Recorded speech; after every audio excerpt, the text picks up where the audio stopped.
when I think about like my past, that's like the beginning, you know, a lot of pain and confusion, like what we didn't understand. There was things they didn't want to explain to us. You know, I was told that my dad went to Mexico when he was in prison and things like that, you know.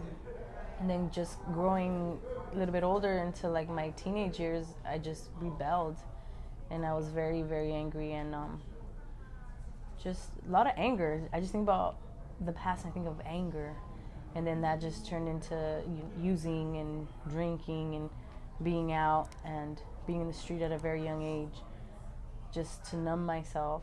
When we succeed, or we you know, get a step closer to like being, how do you say it, like how she said, like civilized, you know, being contributing members of society. Like it's scary, and it's like you go one step forward and then you go 3 steps back, you know, and or at least I do, in a lot of areas, instead of just living that moment and enjoying it. So it's a struggle, and that's where like Connie comes in, and I talk to her about that, you know, about how I doubt myself, and it's not like failing that we fear. It's success. You know, I fear success because I'm not used to that.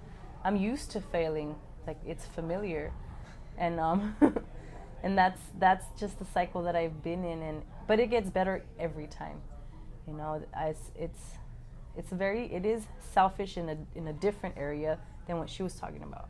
When we go in that route, or we head into that direction, we're selfish, but we don't realize it until somebody helps us out and points, you know, and helps us see it from a different perspective. And that's what Connie helps me do, because she doesn't lie to me. She's very honest. She doesn't sugarcoat anything, you know. She's very, very true in everything, you know. And then I haven't had that, and I'm very grateful to her for that.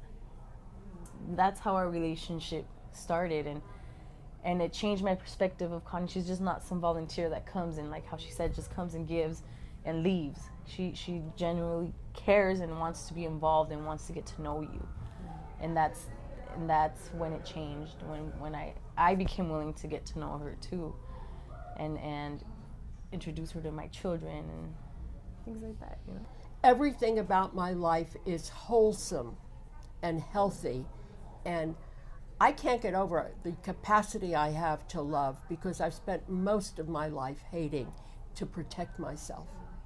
And I don't have that anymore. By the way, I'm talking about somebody else. I'm not that person anymore. Father Greg talks about kinship. He talks about erasing the margins. And I know exactly what he's talking about, because I keep practicing them. And that's what's happening between Laura and I. There are no margins between us. I know what it is not to have. I know what it is to struggle. I know what it is to love my baby so much and be alone. And she's learning from me that I've said things to my kid. She said, "You said that?" And I said, "Of course I did. Kids are crazy they are born to torture their parents, you know? So it becomes real, one-on-one. And what I also realize is I'm learning from her how to be a better mother. It's never too late to become who you might have been. And I'm becoming a better mother, and my daughter's going to be 60 in May. And it never ends. It never ends. And our relationship gets better as a result of my experience with Laura and people